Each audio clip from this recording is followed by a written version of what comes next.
আসসালামু আলাইকুম। নবম দশম শ্রেণীর শিক্ষার্থীরা তোমরা কেমন আছো? আজকে এই লেকচারটা হচ্ছে তোমাদের ইংলিশ গ্রামার, যে আমি একটা পেইড কোর্স চালু করেছি, পেইড কোর্সের প্রথম লেকচার। এই লেকচারে আমরা দেখতে পারবো যে ইংলিশ গ্রামারের একদম বেসিক কিছু জিনিস, এই জিনিসগুলো যদি তোমাদের মধ্যে থাকে তাহলে তোমরা পরবর্তীতে আমি যে জিনিসগুলো শিখাবো এই জিনিসগুলো খুব সহজে তোমরা ধরতে পারবে। তাহলে আমরা শুরু করে দিই। আমরা আজকে কি কি পড়বো এটা একটু লিস্ট করে নিয়েছি। যেমন প্রথম জিনিসটা হচ্ছে সাবজেক্ট এবং অবজেক্ট। আমরা একটা সেন্টেন্স থেকে দেখেই কিভাবে চিনবো এই জিনিসটা আমরা বুঝবো। তারপর 2 নম্বর যে জিনিসটা, 5 ধরনের সেন্টেন্স দেখে চিনব কিভাবে।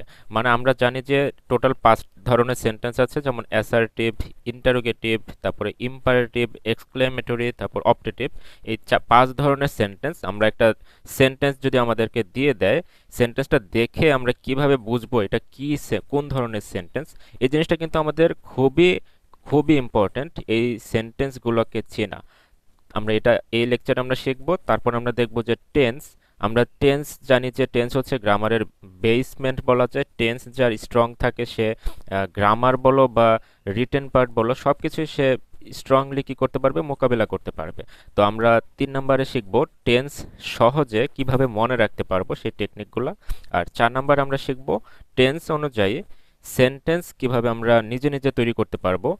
সেই জিনিসটা আমরা শর্টকাট টেকনিকের মাধ্যমে আমরা এই লেকচারে শিখব। তো প্রথম থেকে অবশ্যই তোমরা শেষ পর্যন্ত দেখে তারপর তোমরা অবশ্যই খাতায় নোট ডাউন করবে যা যা এখানে দেখতে পাচ্ছ। ওকে, তাহলে আমি শুরু করে দেই। প্রথমত আমরা সাবজেক্ট এবং অবজেক্টের একটু পরিচয় নেব। আমি এখানে কতগুলো সাবজেক্টিভ ফর্ম লিখেছি। এই সাবজেক্টিভ ফর্মগুলো তোমরা বিভিন্ন সেন্টেন্সে দেখতে পারবে। এই সাবজেক্টিভ ফর্মগুলো হচ্ছে এক একটা প্রোনাউন, মানে প্রত্যেকটাই কিন্তু প্রোনাউন। তো প্রোনাউন হচ্ছে নাউনের পরিবর্তে ব্যবহৃত হয়। যেমন কোনো একটা ছেলে যদি থাকে, ছেলের নামটা ব্যবহার না করে আমরা যদি হি লিখি তাহলে বুঝতে পারবো এটা একটা ছেলেকে বোঝাচ্ছে। শি লেখা হলে বুঝতে পারবো এটা একটা মেয়েকে বোঝাচ্ছে। তো তারপর আমরা উই মানে হচ্ছে জানি আমরা, দে মানে তারা, ইউ মানে তুমি, আর হি সি মানে হচ্ছে সে, আই মানে আমি। তো এই জিনিসগুলো আমরা যদি কোনো সেন্টেন্সে দেখি তাহলে বুঝতে পারবো এটা হচ্ছে সাবজেক্ট হিসেবে আমাদের এই সেন্টেন্সে ব্যবহৃত হয়েছে। আর যদি আমরা আই এর অবজেক্টিভ ফর্ম মি কে কোনো সেন্টেন্সে দেখি তাহলে বুঝতে পারবো এই মি হচ্ছে ওই সেন্টেন্সটাতে একটা অবজেক্ট। তারপর আমরা পসেসিভের বিষয়টাকে আমরা একটু পরে যাচ্ছি, আমরা আগে অবজেক্টগুলো একটু ক্লিয়ার হয়ে নিই। তো তারপর আমরা দেখতে পাচ্ছি এখানে হি আছে। হি এর অবজেক্টিভ ফর্ম হচ্ছে হিম। শি এর অবজেক্টিভ ফর্ম হচ্ছে হার। তারপর আমরা দেখতে পাচ্ছি উই।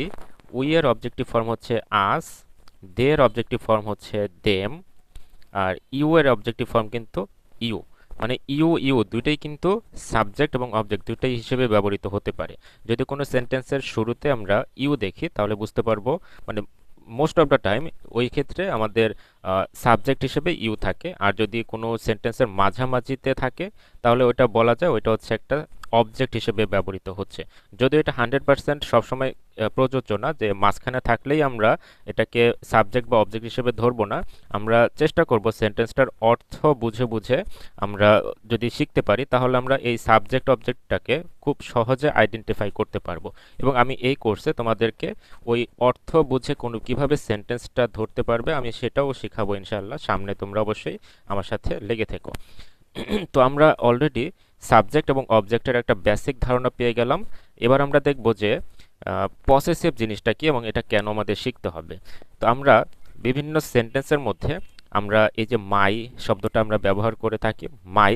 এখন খেয়াল করো, মাই এর পর কিন্তু আমরা কোনো কিছু লিখি, যেমন my watch, my bag, my watch, তারপরে মাই পেন। তাহলে দেখো মাই এর পরে কোনো কিছু ওয়ার্ড লেখা হয় এবং যে ওয়ার্ডটা লেখা হয় সেই ওয়ার্ডটা হচ্ছে নাউন। তাহলে আমরা যে ওয়ার্ডটা আমরা লিখি সেই ওয়ার্ডটা হচ্ছে নাউন। তাহলে নাউন আমরা যেহেতু কোনো সেন্টেন্সে মাই এর পরে লেখা হয়, এই মাই হচ্ছে পসেসিভ। পসেসিভ ফর্মটা হচ্ছে যেই প্রোনাউন, প্রোনাউনের যেই ফর্মটার পরে কোনো নাউন লেখাই লাগে ওইটাকেই বলা হয় পসেসিভ ফর্ম। যেমন আমরা দেখতে পাচ্ছি হি এর অবজেক্টিভ ফর্ম হচ্ছে হিম, আর পসেসিভ ফর্ম হচ্ছে হিজ। আমরা যদি শি এর অবজেক্টিভ ফর্ম দেখি হার, তাহলে পসেসিভ ফর্মও কিন্তু হার। তারপর আমরা উই, উই এর অবজেক্টিভ ফর্ম হচ্ছে আজ, আর পসেসিভ ফর্ম হচ্ছে আওয়ার, মানে হচ্ছে আমাদের। তারপর দে, দেম, তাদের, এখানে হচ্ছে তাদের, এখানে পসেসিভ ফর্ম হচ্ছে দেয়ার। ইউ, ইউ, আর পসেসিভ ফর্ম হচ্ছে ইউর। জাস্ট একটু খেয়াল করো, আমরা যদি এখানে কোনো একটা সেন্টেন্সে মাই ব্যবহার করতে চাই, যেমন আমি একটা সেন্টেন্স লিখেছি যে he has stolen my watch, তাহলে দেখো আমি এই সেন্টেন্সটার মধ্যে মাই ইউজ করেছি। মাইয়ের পরে কি আছে? একটা নাউন আছে। নাউন মানে হচ্ছে একটা বস্তুর নাম আছে। নাউন মানে কিন্তু নাম, সেটা ব্যক্তির নাম হোক, বস্তুর নাম হোক, দেশের নাম হোক, রাজধানীর নাম হোক, পাখির নাম হোক, গরুর নাম হোক, গাভীর নাম হোক, গাছের নাম হোক, যে কোনো কিছুর নাম হলেই সেটাকে কি বলবো? নাউন বলবো। তাহলে পসেসিভ যেই প্রোনাউন আছে এগুলো কিন্তু সবই প্রোনাউন। তো পসেসিভ প্রোনাউনের পরে অবশ্যই কি থাকবে? একটা একটা নাউন থাকবে। তো এখন কেন আমরা এটা শিখব? কারণ আমাদের এই সেন্টেন্সটার মধ্যে কিন্তু কোনো অবজেক্টিভ ফর্ম নাই। তাহলে আমরা অবজেক্ট হিসেবে কাকে নিব? অবজেক্ট হিসেবে আমরা এই পুরো জিনিসটাকে নিব। এই যে মাই ওয়াচ, এই মাই ওয়াচ পুরোটাই হচ্ছে আমাদের, এখানে কি হবে? এখানে হবে অবজেক্ট। আর এখানে সাবজেক্ট কে হবে? দেখতে পাচ্ছ এই যে একটা সাবজেক্টিভ ফর্ম আছে, এটাই হচ্ছে কি? সাবজেক্ট। তো আমরা পরবর্তীতে আরেকটা সেন্টেন্স দেখি, দেখতে পাচ্ছি যে they helped me to buy a pencil. তো এখানে আমাদের সাবজেক্টকে, সাবজেক্ট হচ্ছে দে, যেহেতু সরাসরি দে আমাদের সাবজেক্টিভ ফর্ম হিসেবেই আছে। আর এই দেখো এখানে একটা মি অবজেক্টিভ ফর্ম আছে, এই যে আমরা মি দেখতে পাচ্ছি অবজেক্টিভ ফর্ম, তাই মি হচ্ছে এই সেন্টেন্সটার মধ্যে অবজেক্ট। তাহলে আমরা একটা সেন্টেন্স দেখে কিভাবে চিনতে পারবো যে এটা একটা সাবজেক্ট কোনটা, অবজেক্ট কোনটা? এই জিনিসটা আশা করি তোমাদের আর সমস্যা হবে না। তবে আমি আরো কয়েকটা জিনিস দেখিয়ে দিচ্ছি। যেমন আমি যদি এখানে লিখতাম যে হি হ্যাজ গিভেন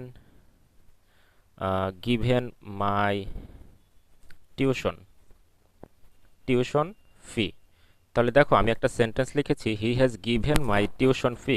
তাহলে দেখো এখানে মাই শব্দটা ইউজ করেছি, মাইয়ের পরে কি বসেছে? একটা দুইটা ওয়ার্ড বসেছে, মাই টিউশন ফি।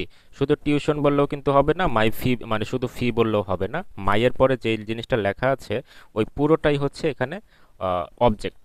তাহলে আমরা এখানে বুঝতে পারলাম। এখন যদি আমি এখানে মাই টিউশন ফি না লিখে যদি লিখি যে he has given their football অথবা দেয়ার পেন্সিল বা যে কোনো কিছু, দেয়ার, এখানে দেখো দেয়ার কি হিসেবে ব্যবহৃত হয় বা কি দেয়ার জিনিসটা কি? দেয়ার হচ্ছে পসেসিভ প্রোনাউন। তাহলে দেয়ার পসেসিভ প্রোনাউনের পরে যেহেতু নাউন ব্যবহৃত হয়েছে, তাহলে এই পুরোটাই হচ্ছে অবজেক্ট। এখন তোমরা জিনিসটাকে যদি আরেকটু সহজে নিতে চাও, দেখবে যে এই পসেসিভ অবস্থায় যদি কোনো প্রোনাউন থাকে তাহলে তার পরে যেটা থাকবে ওই পুরোটা নিয়েই হচ্ছে অবজেক্ট বসবে। তাহলে আমরা এখানে দেখতে পাচ্ছি পসেসিভ প্রোনাউন আছে, তারপরে আছে ফুটবল, তাহলে এই পুরোটাই হচ্ছে তখন কি হবে? অবজেক্ট। এখানে মাই টিউশন ফি, মাইয়ের পরে টিউশন ফি সহ পুরোটাই হচ্ছে অবজেক্ট। তাহলে আশা করি তোমরা সাবজেক্ট এবং অবজেক্টের মধ্যে যে একটা ডিফারেন্স আছে সেই জিনিসটা বুঝতে পেরেছো। তো তারপর আমরা নেক্সট লেকচারে যাই। আমরা সেকেন্ড যে টপিকটা ছিল, সেকেন্ড টপিকটা হচ্ছে আমরা সেন্টেন্স দেখে কিভাবে চিনবো এটা কোন ধরনের সেন্টেন্স, সেটা বোঝার আগে আমি আগে তোমাদেরকে অক্সিলিয়ারি ভার্ব সম্পর্কে একটা আইডিয়া দিব। অক্সিলিয়ারি ভার্ব হচ্ছে টোটাল 4 ধরনের। প্রথমটা হচ্ছে বি ভার্ব। বি ভার্ব হচ্ছে am, is, are, was, were. তাহলে এই টোটাল 5 ধরনের বি ভার্ব আছে। তারপর আমরা শিখব ডু ভার্ব। ডু ভার্ব হচ্ছে টোটাল 3 ধরনের ভার্ব আছে, একটা হচ্ছে ডু, ডাজ, আর একটা হচ্ছে ডিড। 3 নাম্বার যে ভার্ব সেটা হচ্ছে হ্যাভ ভার্ব। হ্যাভ ভার্ব হচ্ছে হ্যাভ, হ্যাজ, হ্যাড। তারপর 4 নাম্বার যে ভার্বটা সেটা হচ্ছে মডাল ভার্ব। এটা হচ্ছে MODAL, মডাল ভার্ব। তাহলে মডেল ভার্বের মধ্যে কে কে আছে? যেমন আমরা যদি বলি শেল, উইল, ক্যান, মে, তারপরে আমরা এগুলোর পাস্ট ফর্মটা লিখি, যেমন শুড, তারপরে উড, তারপরে কুড, তারপরে মাইট। এছাড়া আরও কিছু মডেল ভার্ব আছে, যেমন আমি লিখতে পারি নিড, তারপরে ডেয়ার, এই জিনিসগুলোই আমাদের। তারপর আরও আছে অট, অট, এটসেট্রা। এই এই যে আমরা মডেল ভার্বগুলো দেখছি, এই ভার্বগুলোর নাম অবশ্যই আমরা মনে রাখবো কি কি মডেল ভার্ব আছে। আমাদের এই বেসমেন্ট, আমি যে আজকে এই লেকচারটাতে আমি যা শেখাবো এই জিনিসগুলো যদি তোমাদের মাথায় খুব ভালোভাবে ধরে রাখতে পারো, নেক্সট লেকচারগুলো তোমাদের বুঝতে খুব সহজ হবে এবং নিজে নিজে হয়তোবা অনেক গ্রামার বুঝতে পারবে। আর যদি এই বেসমেন্টটা তোমাদের ক্লিয়ার না থাকে তাহলে কিন্তু সামনে অনেক বেশি সাফার করতে হবে। তো অবশ্যই জিনিসটা মনোযোগ দিয়ে দেখো এবং আমি যা লিখছি সেইগুলো তোমরা আহ, মনোযোগ দিয়ে খাতায় লিখে রাখতে পারো। এবং যারা তোমরা পেইড ব্যাচের স্টুডেন্ট আছো, তো তোমাদেরকে অবশ্যই আমি এই পিডিএফ সরবরাহ করব, তো তোমরা এই পিডিএফ দেখেও তুলে নিতে পারবে। তো এখন আমরা এখানে টোটাল 4 ধরনের অক্সিলিয়ারি ভার্ব শিখে ফেললাম। এখন 4 ধরনের অক্সিলিয়ারি ভার্বের মধ্যে কোনগুলো সিঙ্গুলার এবং কোনগুলো প্লুরাল এই জিনিসটা আমরা প্রথমে একটু শিখে ফেলি, কারণ এই জিনিসটা আমাদের খুব ইম্পর্ট্যান্ট। দেখো, প্রথমত আমরা এখানে অ্যাম, ইজ আর ওয়াজ, এই তিনটা ভার্বকে আমরা কি বলতে পারবো? সিঙ্গুলার বলতে পারবো। তাহলে আমরা এখানে লিখি অ্যাম, ইজ, আর। এগুলো হচ্ছে singular verb. Sorry, am is are না, এম ইজ, আরটা হচ্ছে ওয়াজ। এম ইজ ওয়াজ, এই তিনটা হচ্ছে সিঙ্গুলার ভার্ব। তারপর এইগুলোর মধ্যে কোনগুলো সিঙ্গুলার ভার্ব? এই যে ডু এবং ডাজ। তাহলে আমরা এগুলোকে একসাথে করি, ডু, ডাজ। এগুলো হচ্ছে সিঙ্গুলার ভার্ব। তারপরে আমরা এখানে দেখতে পাচ্ছি হ্যাভ আর হ্যাজ আছে। এই হ্যাজ হচ্ছে সিঙ্গুলার ভার্ব আর হ্যাভ হচ্ছে প্লুরাল ভার্ব। তারপর এগুলোর মধ্যে কোনগুলো সিঙ্গুলার? এই যে উইল, এগুলো আসলে সিঙ্গুলার এবং প্লুরাল দুইটার সাথেই বসতে পারে। আমি তাই যেগুলো শুধু সিঙ্গুলারই বসবে সেগুলোই আমি বসাচ্ছি এখানে। Am, is, was, do, does, has, এগুলো হচ্ছে সিঙ্গুলার। এখন তোমাদের একটা শর্টকাট টেকনিক শেখাই, যে লাস্টে দেখো যেই যেই ভার্বগুলো সিঙ্গুলার তাদের লাস্টে কিন্তু এস আছে। যেমন দেখো বেশিরভাগই এস আছে, এই যে এস, এস। তো লাস্টে যদি যেই হেল্পিং ভার্বগুলোর শেষ হয়েছে এস দিয়ে সেগুলো হচ্ছে সিঙ্গুলার, কারণ সিঙ্গুলারও কিন্তু প্রথমত কি দিয়ে শুরু হয়? এস দিয়ে। তাহলে এটা সহজে মনে রাখা যায়। তারপর আমরা তাহলে প্লুরালগুলো দেখি, কোন ভার্বগুলো প্লুরাল। তাহলে আমরা এখানে দেখতে পাচ্ছি বাকি বাদ বাকি যেগুলো আছে, যেমন আর, ওয়ার, তারপরে ডিড, তারপরে যে হ্যাভ। হ্যাড কিন্তু সিঙ্গুলার প্লুরাল দুইটাই, বোথ, মানে হ্যাড কিন্তু সিঙ্গুলারের সাথেও বসে প্লুরালের সাথেও বসে, তাই এখানে আমরা ডিফারেন্সিয়েট করিনি।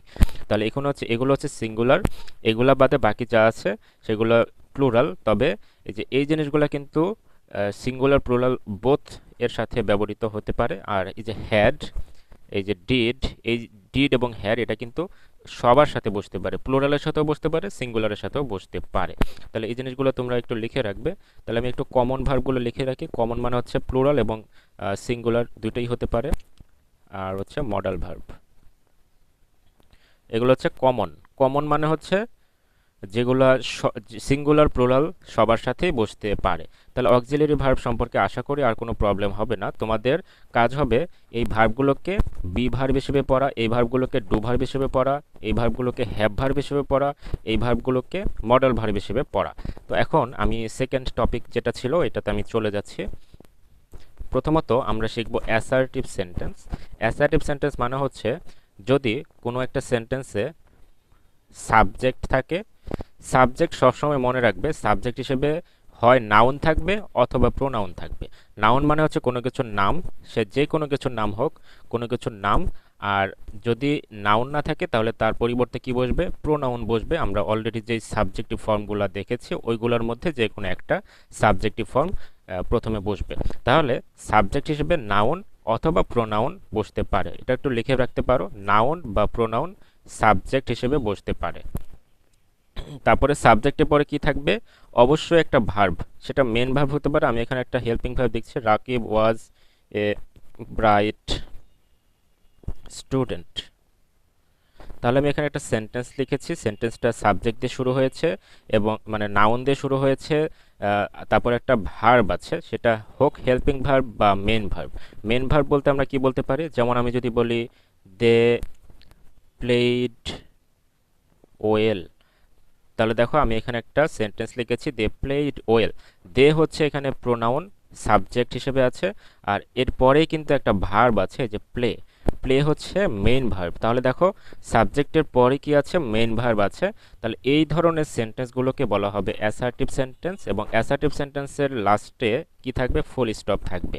তাহলে অ্যাসার্টিভ সেন্টেন্স চিনব কিভাবে, সাবজেক্ট বা নাউন দিয়ে শুরু হবে, নাউন বা প্রোনাউন দিয়ে শুরু হবে, তারপরে কি থাকবে, হেল্পিং ভার্ব অথবা মেইন ভার্ব। যদি কোনো হেল্পিং ভার্ব থাকে তাও অ্যাসার্টিভ সেন্টেন্স, যদি কোনো মেইন ভার্ব থাকে সেটাও কি অ্যাসার্টিভ সেন্টেন্স হবে। তাহলে আমরা অ্যাসার্টিভ সেন্টেন্সটা আশা করি চিনতে পেরেছি।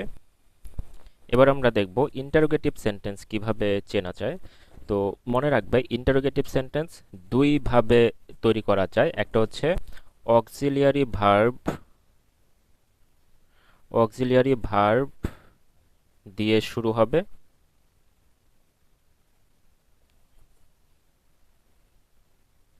অথবা or WH word. WH word কোনগুলো আছে, যেমন হোয়াট, তারপরে হু, হোয়েন, হোয়ার, হাউ,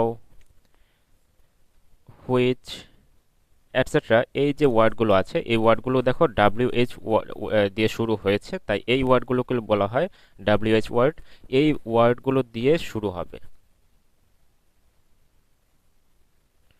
তাহলে আমাদের ইন্টারোগেটিভ সেন্টেন্স ইজিলি যদি আমরা বুঝতে চাই, আমাদের এই দুটো পয়েন্ট মনে রাখতে হবে যে অক্সিলারি ভার্ব দিয়ে শুরু হবে। অক্সিলারি ভার্ব কোনগুলো, এই যে আমরা অলরেডি শিখেছি, এই ভার্বগুলোর মধ্যে যে কোনো একটা ভার্ব দিয়ে শুরু হবে, এবং অথবা WH ওয়ার্ড দিয়ে শুরু হবে। তো আমরা একটু দেখি কিভাবে হতে পারে। যেমন আমরা অক্সিলারি ভার্ব দিয়ে শুরু হচ্ছে এমন একটা সেন্টেন্স লিখি, যেমন ইজ এ ফুটবলার, আচ্ছা ফুটবলার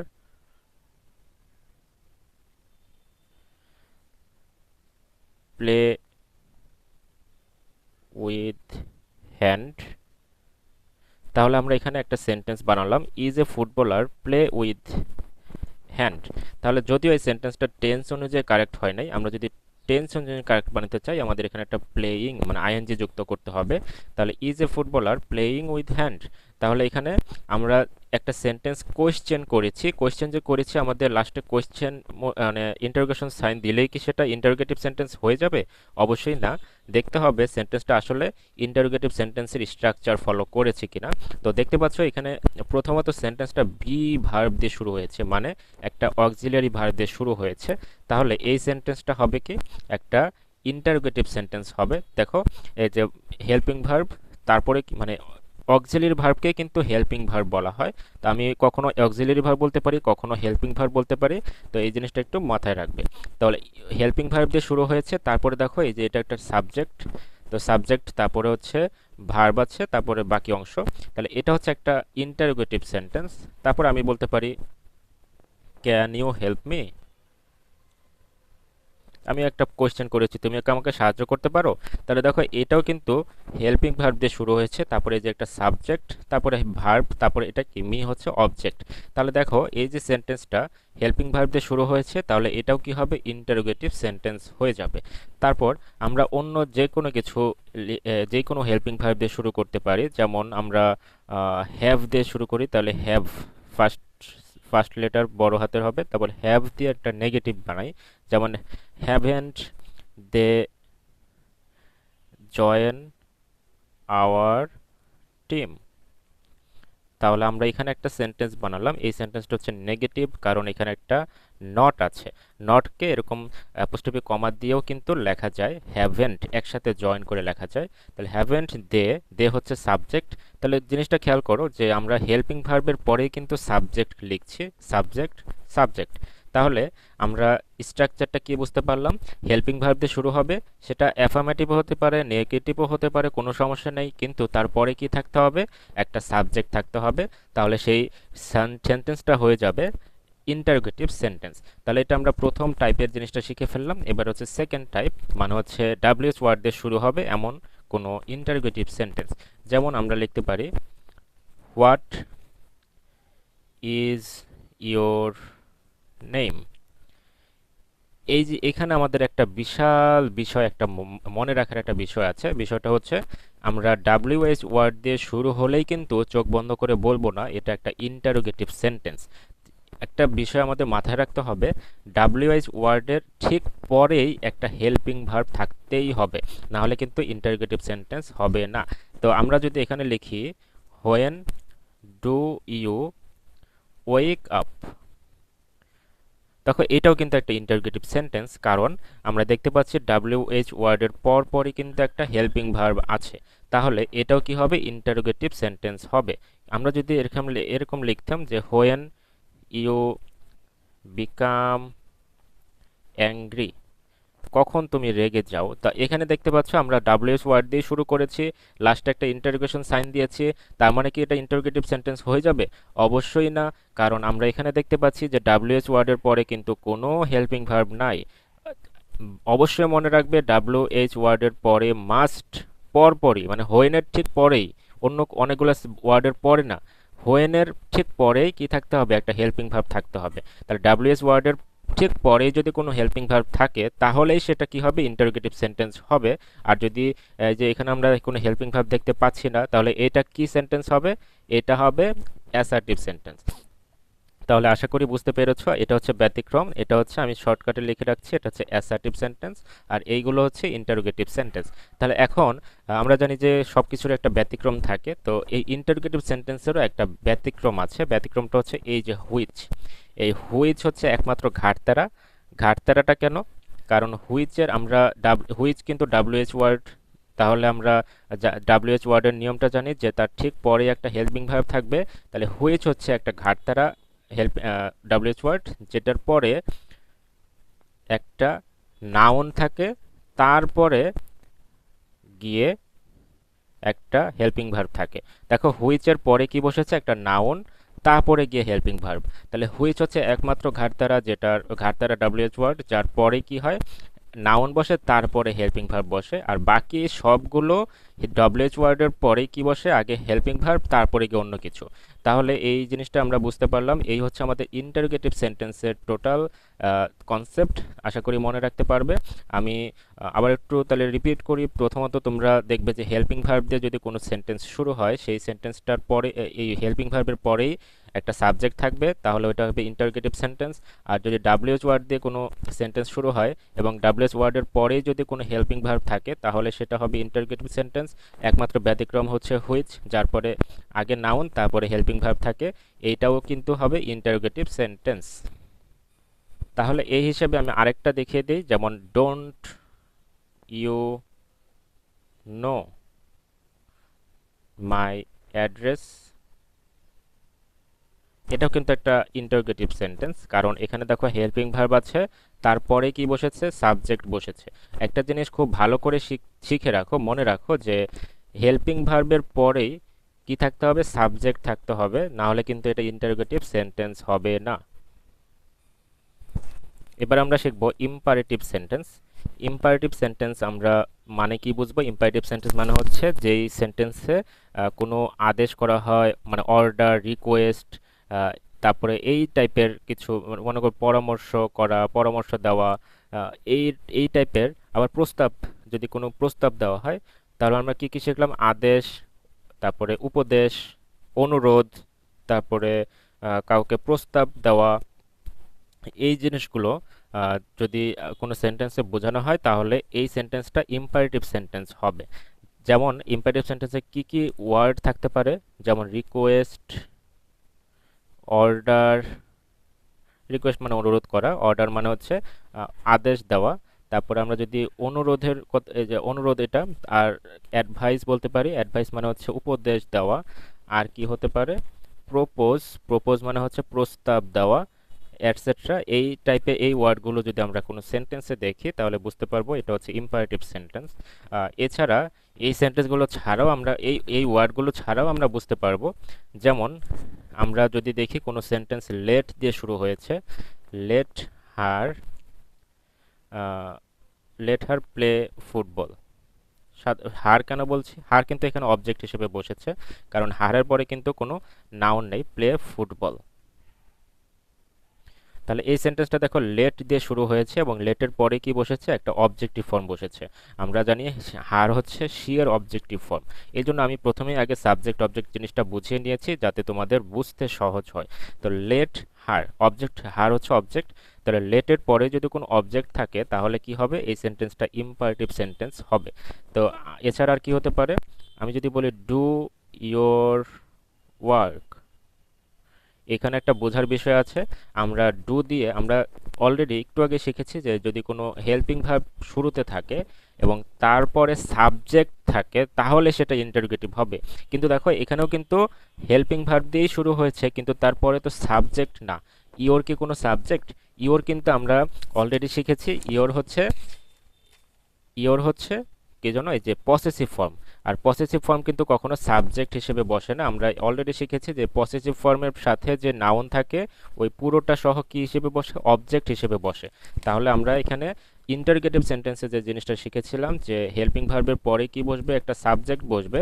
আর যদি সাবজেক্ট না থাকে তাহলে এটা ইন্টারোগেটিভ সেন্টেন্স হবে না। তো আমরা এখানে দেখতে পাচ্ছি হেল্পিং ভার্বের পরে কি বসেছে, অবজেক্টিভ ফর্ম বসেছে। যেমন যে ডু ইয়োর ওয়ার্ক, এই যে ইয়োর ওয়ার্ক পুরোটাই হচ্ছে অবজেক্ট। তাহলে ডু এর পরে অবজেক্ট বসেছে, এটা হবে কি ইম্পারেটিভ সেন্টেন্স। তাহলে আমরা আশা করি ডিফারেন্সটা বুঝতে পেরেছি যে শুধুমাত্র হেল্পিং ভার্ব সামনে বসলেই কিন্তু আমরা সেটাকে আমরা ইন্টারোগেটিভ হিসেবে ধরে নিব না। শুধুমাত্র দেখব যে এই হেল্পিং ভার্বের পরে সাবজেক্ট বসেছে নাকি অন্য কিছু বসেছে। সাবজেক্ট বসলে মানে যদি হেল্পিং ভার্বের পরে সাবজেক্ট বসে তাহলে সেটা ইন্টারোগেটিভ হবে। হেল্পিং ভার্বের পরে যদি সাবজেক্ট না বসে তাহলে সেটা ইন্টারোগেটিভ না হয়ে ইম্পারেটিভ হবে। আশা করি বুঝতে পেরেছো। তারপরে এছাড়া আর কি হতে পারে, যে কোনো মেইন ভার্ব দিয়েও কিন্তু সেন্টেন্সটা শুরু হতে পারে। হেল্প মি, সেন্টেন্সটা শুরু হয়েছে দেখো মেইন ভার্ব দিয়ে শুরু হয়েছে বা হেল্পিং ভার্ব দিয়ে শুরু হতে পারে। এই ধরনের সেন্টেন্সগুলোও কিন্তু কি হবে, ইম্পারেটিভ সেন্টেন্স হবে। যেমন আমরা এখানে যদি লিখতে পারি যে ক্লোজ দ্য ডোর। আমি খুব সিম্পল কিছু সেন্টেন্স দিয়ে এই লেকচারটা সাজানোর চেষ্টা করছি যাতে তোমরা যারা একদমই দুর্বল তারাও বুঝতে পারো, যারা একটু দুর্বল বা একটু কিছুটা হলেও পারো তারাও বুঝতে পারো। আমি আস্তে আস্তে পরবর্তীতে লেকচারগুলোতে একটু কমপ্লেক্স সেন্টেন্স ইউজ করার চেষ্টা করব। তা ক্লোজ দ্য ডোর এই সেন্টেন্সটাও কিন্তু দেখো হেল্প মেন ভার্ব দিয়ে শুরু হয়েছে, তাহলে এটাও কি হবে, একটা ইম্পারেটিভ সেন্টেন্স হবে। তারপর আমরা দেখব যে এক্সক্লামেটরি সেন্টেন্স। এক্সক্লামেটরি সেন্টেন্সে দুইটা জিনিস আমাদের মনে রাখতে হবে যে যদি সেন্টেন্সটা হাউ দিয়ে শুরু হইতে পারে অথবা হোয়াট দিয়ে শুরু হইতে পারে, তাহলে আমরা এখানেও একটা ইন্টারগেটিভ সেন্টেন্সের সাথে একটা কম্প্যারিজন দেখতে পারবো। যে আমরা যেহেতু অলরেডি শিখেছি যে ইন্টারগেটিভ সেন্টেন্সে হাউ বসে, হোয়াট বসতে পারে শুরুতেই, এবং এক্সক্লামেটরি সেন্টেন্সেও হাউ শুরুতে বসতে পারে, হোয়াট শুরুতে বসতে পারে। তাহলে ডিফারেন্সটা কোথায়? এক্সক্লামেটরি সেন্টেন্সে ডাব্লিউএইচ ওয়ার্ড মানে হোয়াটের পরে কি বসবে, একটা আর্টিকেল বসবে এ অথবা এন, তারপরে কি বসবে, বাকি অংশটা মানে পুরো অংশটা। আর হেল্পিং ভার্বটা বসবে অনেক পরে গিয়ে। যেমন আমি লিখি what a beautiful bird it is, লাস্টে একটা কি বসবে, এক্সক্লামেশন সাইন বা বিস্ময়সূচক চিহ্ন।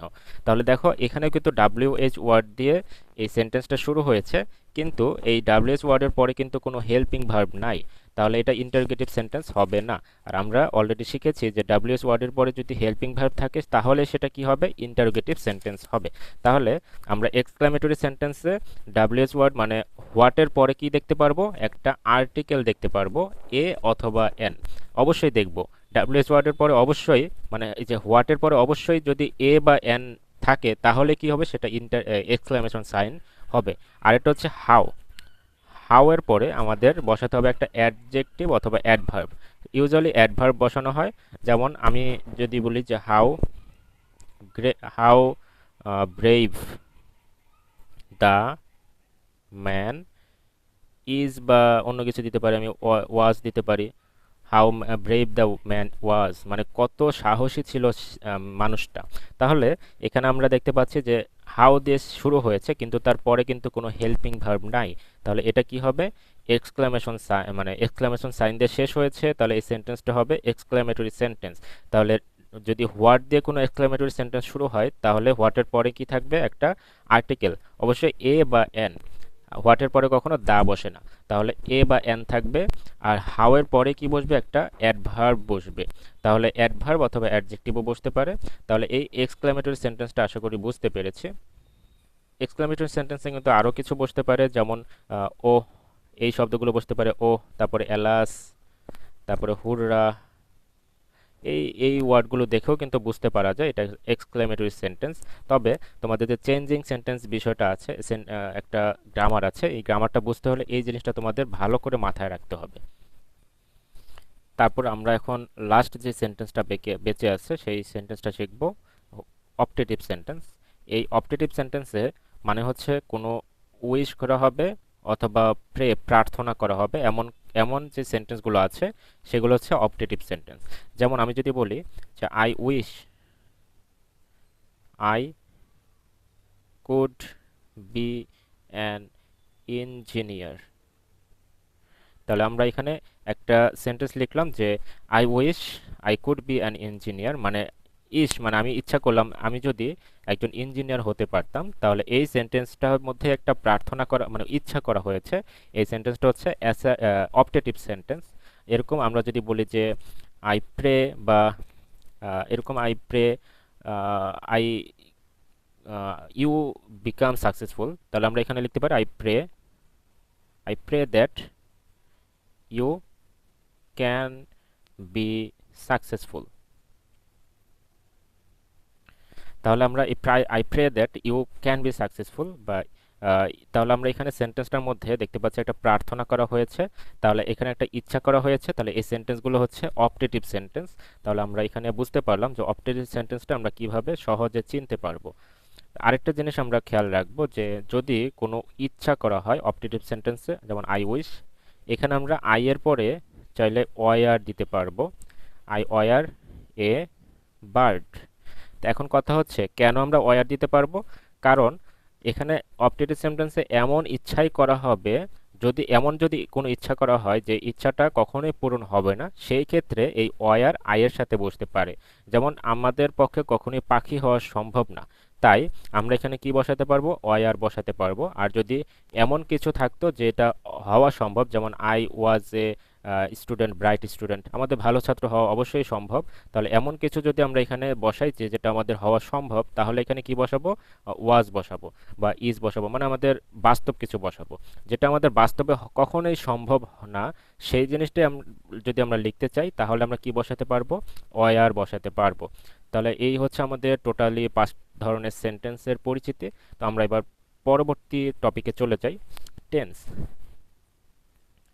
টেন্স হচ্ছে টোটালি 4 ধরনের। আমরা 4 ধরনের মানে হচ্ছে আমরা যেহেতু জানি টোটালি 3 ধরনের, মানে 3 ধরনের হচ্ছে পাস্ট, তারপর আমরা জানি প্রেজেন্ট,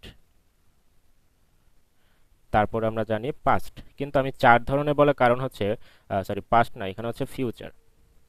4 ধরনের লেখার কারণ হচ্ছে প্রত্যেকটা সেকশনের কিন্তু টোটাল 4 ধরনের আছে। যেমন আমি যদি প্রত্যেকটার জন্য একসাথে লিখতে চাই, প্রথমটা হচ্ছে ইনডেফিনিট, ইনডেফিনিট, তারপর আছে কন্টিনিউয়াস,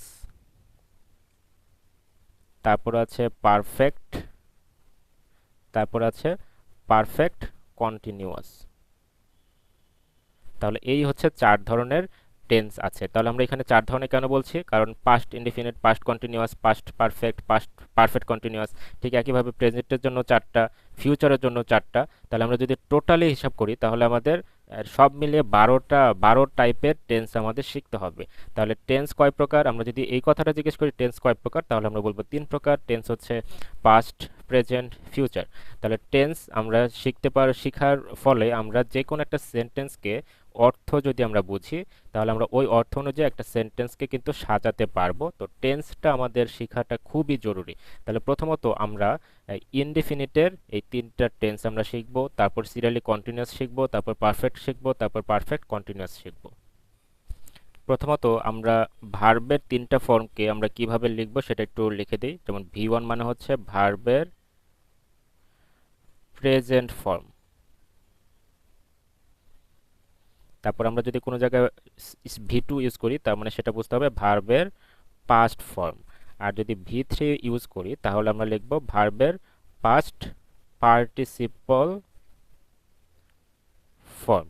তাহলে আমরা এই তিনটা জিনিস একটু মনে রাখবো যে ভার্বটা যদি প্রেজেন্ট ফর্মে লিখি তাহলে এটাকে আমরা ভি1 ইউজ করব স্ট্রাকচারে, স্ট্রাকচারে যদি আমরা ভি2 দেখি তাহলে বুঝতে পারবো ভার্বের পাস্ট ফর্ম বোঝাচ্ছে, যদি ভি3 লিখি তাহলে বুঝতে পারবা যে পাস্ট পার্টিসিপল ফর্ম বোঝাচ্ছে। প্রথমত আমরা ইনডেফিনিট টেন্সের পাস্ট টেন্সটা আমরা দেখি। পাস্ট ইনডেফিনিট স্ট্রাকচারটা হচ্ছে সাবজেক্ট প্রথমে থাকবে, তারপরে ভার্বের পাস্ট ফর্ম থাকবে, তারপরে অবজেক্ট অথবা এক্সটেনশন মানে অতিরিক্ত কোনো অংশ যদি থাকে, অবজেক্ট ছাড়াও যদি অতিরিক্ত কোনো অংশ থাকে তাহলেও থাকতে পারবে, কোনো সমস্যা নেই। তবে আমরা দেখব যে সাবজেক্ট আছে কিনা আর ভার্বের পাস্ট ফর্ম আমরা আছে কিনা, আমাদের আছে কিনা। তাহলে আমরা এখানে দেখি একটা সেন্টেন্স আমরা বানাই। যেমন আমরা যদি বলি হি স এ টাইগার, তাহলে দেখতে পাচ্ছ এখানে স হচ্ছে সি এর পাস্ট ফর্ম, সি হচ্ছে এস ডাবল ই, তাহলে সি এর পাস্ট ফর্ম হচ্ছে স। এখানে হি হচ্ছে সাবজেক্ট, সাবজেক্টের পরে একটা ভি2 বসেছে, তাহলে এটা হচ্ছে একটা আমরা বুঝতে পারবো এটা হচ্ছে পাস্ট ইনডিফিনিট টেন্স। আমরা আরেকটা লিখতে পারি, যেমন Rubel helped me to solve the math. তাহলে এই যে ম্যাথ, এইখানে একটা সেন্টেন্স হচ্ছে রুবেল হেল্পড মি, এই যে মি হচ্ছে অবজেক্ট দেখতেই পাচ্ছ, আর রুবেল হচ্ছে একটা মানুষের নাম, তাহলে এটা হচ্ছে সাবজেক্ট। সাবজেক্টের পরে কি বসেছে, একটা এই যে হেল্প, হেল্প হচ্ছে মেন ভার্ব, মেন ভার্বের পরে ইডি আছে, তাহলে এটা হচ্ছে পাস্ট ফর্ম মানে ভি2। তাহলে দেখো সাবজেক্টের পরে ভি2 বসেছে, তারপরে অবজেক্ট, বাকি তারপরে আরও কিছু এক্সট্রা অংশ আছে যেটাকে আমি এক্সটেনশন বলেছিলাম। তাহলে এটা হচ্ছে আমাদের পাস্ট ইনডিফিনিট টেন্স। তো এরকমভাবে আমরা যদি প্রেজেন্ট ইনডিফিনিট টেন্স বুঝতে চাই, ঠিক একইভাবে জিনিসটা সেম থাকবে, জাস্ট প্রেজেন্ট ইনডিফিনিটের জন্য এখানে কি বসেছে, ভার্বে প্রেজেন্ট ফর্ম বসেছে। যেমন আমি এইগুলোরই যদি ঠিক একইভাবে লিখি, হি স এর প্রেজেন্ট ফর্ম হচ্ছে see, he see a tiger. এখন কথা হচ্ছে আমাদের একটা জিনিস মনে রাখতে হবে যে যদি কোনো প্রেজেন্ট ইনডিফিনিট টেন্সে subject third person singular number হয় তাহলে সেটার সাথে ভার্বের সাথে কি হয়, এস বা ইএস যুক্ত হয়। তাহলে আমরা লিখতে পারবো হি সিজ এ টাইগার। তাহলে এখানে হি সিজ এ টাইগার ভার্বের সাথে এস কেন হচ্ছে, কারণ এই সাবজেক্ট হচ্ছে থার্ড পারসন, থার্ড পারসন মানে হচ্ছে তুমি সহজে মনে রাখতে পারো ফার্স্ট পারসন মানে হচ্ছে আমি, মানে আই, আই মি মাই তিনটাই কিন্তু আই এর ফর্ম, তাহলে এই আই মি মাই এই সবগুলোই হচ্ছে ফার্স্ট পারসন। আমি একটু তাহলে তোমাকে প্রথমটাই দেখাই তোমাদেরকে, যেমন এই যে আই মি মাই সবগুলোই হচ্ছে ফার্স্ট পারসন। তাহলে সেকেন্ড পারসন কারা, এই যে লাস্টেরটা ইউ ইউ ইয়োর, এগুলো হচ্ছে সেকেন্ড পারসন। তাহলে থার্ড পারসন কারা, থার্ড পারসন হচ্ছে বাকি যা আছে সবই। তবে আরেকটা জিনিস বলে দিই যে আই এর সাথে আবার উইও আছে, তাহলে আই উই, কেন উই ফার্স্ট পারসন কেন, কারণ উই এর মধ্যে কিন্তু আমিও আছে। উই মানে হচ্ছে আমরা, আমরা মানে আমি কখন আমরা বলবো, যখন ওই ওই আমরার মধ্যে যদি আমি না থাকি তাহলে তো আমরা বলবো না, কি বলবো, তারা বলবো। তাহলে আমরার মধ্যে যেহেতু আমিও আছি তাহলে এটা হচ্ছে ফার্স্ট পারসন। তাহলে ফার্স্ট পারসন কারা, ফার্স্ট পারসন হচ্ছে আই আর উই, আই এর যত ফর্ম আছে, উই এর যত ফর্ম আছে সবাই ফার্স্ট পারসন, তারপরে ইউ এর যত ফর্ম আছে সবাই সেকেন্ড পারসন, আর বাকি যারা আছে যেমন হি সি তারপরে দে এদের যত ফর্ম আছে সবাই কি থার্ড পারসন। তো যে এবং বিভিন্ন যে যদি কোনো নামও ইউজ করো, রহিম করিম সবই কি থার্ড পারসন। তাহলে I we first person, you second person, আর বাকি সবই হচ্ছে থার্ড পারসন। তাহলে আমরা এখানে দেখতে পাচ্ছি যে এই সেন্টেন্সটার মধ্যে হি হচ্ছে থার্ড পারসন আর এটা সিঙ্গুলার, তাহলে এটার সাথে কি বসবে, ভার্বের সাথে এস বা ইএস যুক্ত হবে। তাহলে এটা শুধুমাত্র প্রেজেন্ট ইনডিফিনিট টেন্সেই হয়ে থাকে। তাহলে হি সিজ এ টাইগার। তাহলে আমরা এরকম আরেকটা এটাকেও আমরা প্রেজেন্ট ইনডিফিনিট বানাতে পারি, যেমন রুবেল তারপরে help me to solve the math. আমরা আগের সেন্টেন্সটাকে জাস্ট প্রেজেন্ট ইনডিফিনিট বানাচ্ছি। তো এখানেও কিন্তু আমাদের হেল্পের সাথে কি বসবে, এস যুক্ত হবে, কারণ রুবেল হচ্ছে একজন মানুষকে বোঝাচ্ছে এবং রুবেল কিন্তু আইও না উইও না ইও না, তাহলে এখানে এটা কি, এটা হচ্ছে থার্ড পারসন সিঙ্গুলার নাম্বার, তাহলে এখানে কি বসবে? হেল্পস বসবে। তাহলে আমরা এখানে হেল্পের সাথে এস যুক্ত করব। তাহলে তারপর আমরা দেখতে পাচ্ছি যে ফিউচার টেন্স, এখানে জাস্ট সাবজেক্টের পরে এই যে V1 এর আগে কি বসবে? একটা হেল্পিং ভার্ব বসবে, উইল অথবা শেল। তাহলে আমরা এখানে লিখতে পারি he will help me in the exam হল। তাহলে সে আমাকে এক্সাম হলে সাহায্য করবে। এই সেন্টেন্সটার অর্থ হচ্ছে এরকম যে করবে, কোনো কিছু করবে, খাবে, যাবে, এরকম সেন্টেন্সগুলোই কি হয়? ফিউচার ইনডিফিনিট টেন্স হয়। তাহলে he will help me in the exam হল, তাহলে সে আমাদেরকে এক্সাম হলে সাহায্য করবে। তাহলে এই হচ্ছে আমাদের টোটালি সেন্টেন্স। তো এই সেন্টেন্সটা আমরা এরকম আরেকটা বসাতে পারি, যেমন I shall complete my homework. এই যে সেন্টেন্সটা দেখতে পাচ্ছ, এই সেন্টেন্সটার মধ্যেও দেখো এই যে সাবজেক্টের পরে কি বসেছে? একটা শেল বসেছে, এই যে শেল। সাবজেক্টের পরে কি বসবে? শেল অথবা উইল, যে কোনো একটা বসবে। তারপরে কি বসবে? V1, এই যে V1 প্রেজেন্ট ফর্ম। তার কমপ্লিট এর তিনটা ফর্ম আছে, যেমন কমপ্লিট, কমপ্লিটেড, কমপ্লিটেড। তাহলে V1 হচ্ছে কমপ্লিট, তাই এই সেন্টেন্সটা হচ্ছে একটা ফিউচার ইনডিফিনিট টেন্স। আজকের লেকচারটা তোমাদের এই পর্যন্তই থাকবে।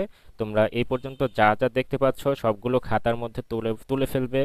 তোমাদের অবশ্যই পিডিএফ সরবরাহ করা হবে। পিডিএফটা দেখে দেখে তোমরা এই ভিডিওটা আহ, শিখে ফেলবে। আর তোমাদের কিছু হোমওয়ার্ক দেওয়া থাকবে, হোমওয়ার্কগুলো অবশ্যই আমাকে ইনবক্সে দিবে, কমেন্টে দিবে না। কারণ তোমাদের কমেন্টে যদি দেওয়া হয়, অন্য কেউ তোমার জিনিসটা কপি করে অ্যান্সার বসিয়ে কিন্তু সে সাবমিট করে দিতে পারে। তো অ্যাকচুয়ালি সে শিখতে পারছে কিনা আমি কিন্তু সেটা বুঝতে পারবো না। তাই অবশ্যই তোমাদের হোমওয়ার্কটা আমাকে কি করবে?